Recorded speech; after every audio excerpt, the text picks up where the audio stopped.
What's happening, everybody? While we are on break, I wanted to talk to you about something real quick.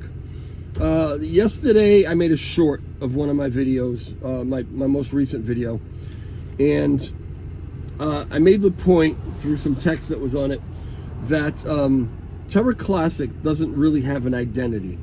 Now, I want to do two things. I want to clarify for you what I meant by that. And secondly, I want to try to explain to you from my perspective why it is you're hearing some of the things that you're hearing and seeing some of the pushback that you're seeing about any type of steering committee or advisory board or anything like that, who it's coming from and why. So just to clarify, what I mean by no identity is that from my perspective, there seem to be at least three different ideas of what Terra Classic should be. And I'll try to run through these real quick. The first one is that Terra Classic is a proof of stake chain with validators and with, you can stake. These people who basically, this is all that they want Terra Classic to be. This is the mindset. I have tremendous amounts of LUNC. I have it staked, and I get rewards from that. It's the same mindset of those who invest in a stock because it pays a dividend, right? There's nothing wrong with that. It is a perfectly valid way to trade, and it's a perfectly fine mindset to have. The flip side of it for the validator is that you run a validator node. Either you run it and you do all the maintenance and updates and all that stuff on it, or you have it hosted by somebody.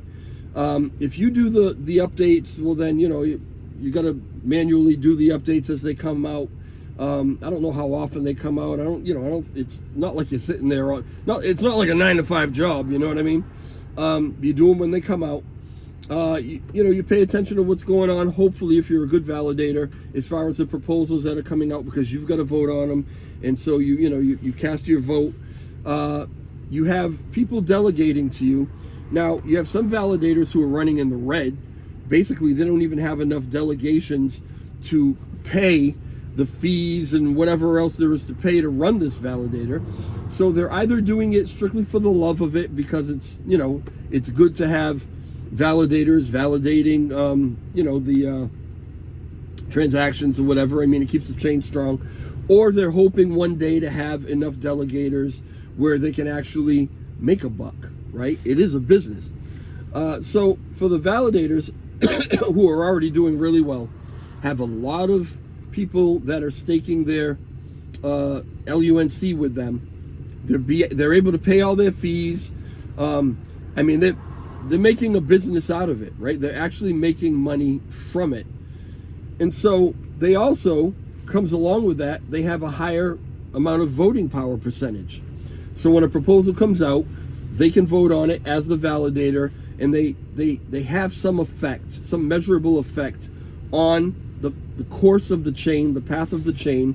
And some of them may just want the chain to stay right where it is. Status quo, right? So that's number one, right?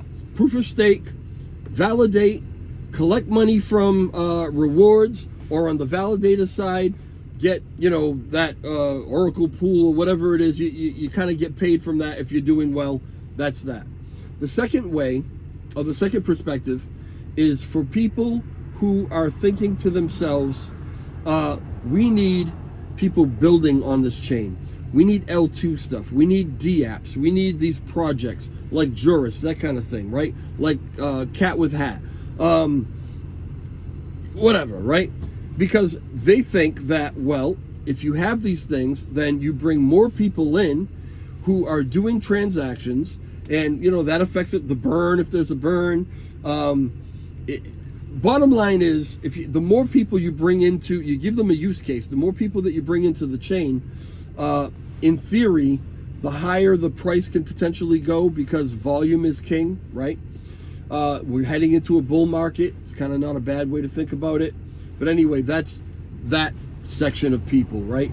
They're looking to make more money. They're investors usually, and they feel like in order to make more money, you got to bring more people in to build buying pressure, right? Okay, the third mindset that I notice is people who are basically just waiting, relying on, counting on a repeg. They say to themselves, listen, what made this thing successful, what brought it up to 116, 119, whatever it was, dollars when it was Luna, was the fact that, you know, we had UST pegged to $1. Luna, you know, the marketing module, blah, blah, blah, you know, the way the whole damn thing worked. That, you know, along with Anchor and, you know, a couple things that were helping to kind of push volume. But their mindset is, well, why can't we just get back to that? If we can repeg, then we can get that market module thing going again. We can maybe burn off this colossal supply that we have. We can just go back to the way things were, and that should drive the price up, right? There might be a fourth mindset, and those are the people that say, why can't we do all of that? Why can't we be a big, thriving chain that, you know, has all that to offer? The reason that I find that it's so difficult to do that, and you would think that that would be the best idea, the reason is it depends on your motivation. If you're in the first class, if you're in the first perspective that says all we need is LUNC, we don't need anything else, buy LUNC, sell LUNC, stake LUNC, make money that way, have a validator node and make money that way, and that's all this chain needs to be. If you're in that mindset, you don't want that to change. If you're being successful with it, because some people are being successful with it, you don't want that to change. You don't want anything else to come in to disrupt that system. And so in order to have that chain that's well-rounded and has maybe encompasses all of that, there has to be one path. There has to be compromise. Compromise means that you have to give up something that you have to maybe gain something else. But you also have to give up maybe some of what you have for the greater good of the chain, for the greater good of all the investors, and not just for you. And this goes for not only the validators, but again, the people with a lot of LUNC that are staked, that rely on those validators to do what they're doing because they're making them money, okay? They don't want it to change because that would mean they'd have to give up some of what they're doing right now, their success, for you to be successful. They don't want to do that. They don't want to do that. And so this is why I implore you to pay attention to what's going on, and to, if you're staked, stake with a validator who has the mindset that is actually going to help you make money, not just themselves. So a lot of what you're hearing when we talk about a steering committee or this task force that's even trying to come up with a platform or a structure for a steering committee, you see people come out hard against it, right? You know, cut it down like it's the stupidest thing that they've ever heard in their lives. And pay attention to who those people are. Are they the people who either have a lot staked and are making that discretionary income, don't need anything to change?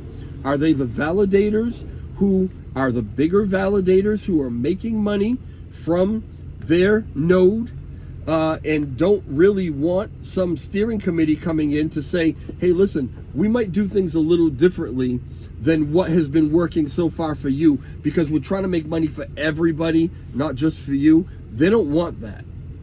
They don't want that.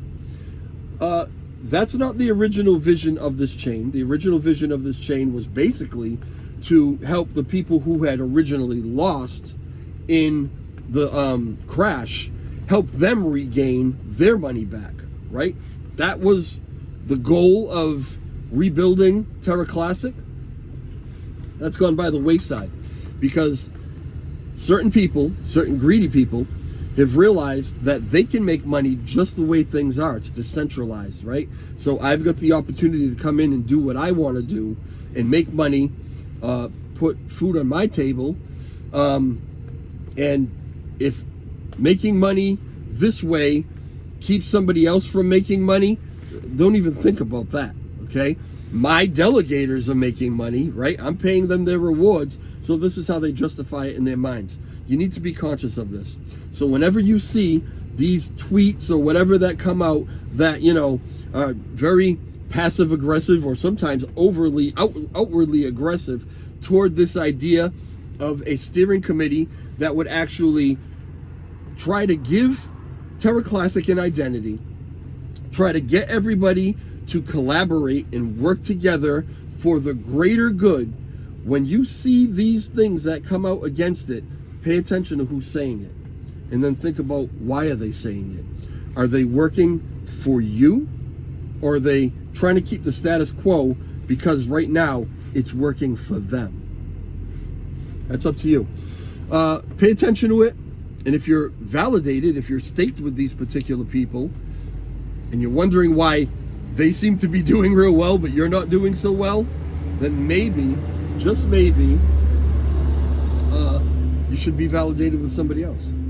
There are a lot of validators. If you go into the chat and you read what's going on, there are a lot of validators who are in this for the original plan, right? The original mission. They're in it to make a strong chain so that everybody can eat.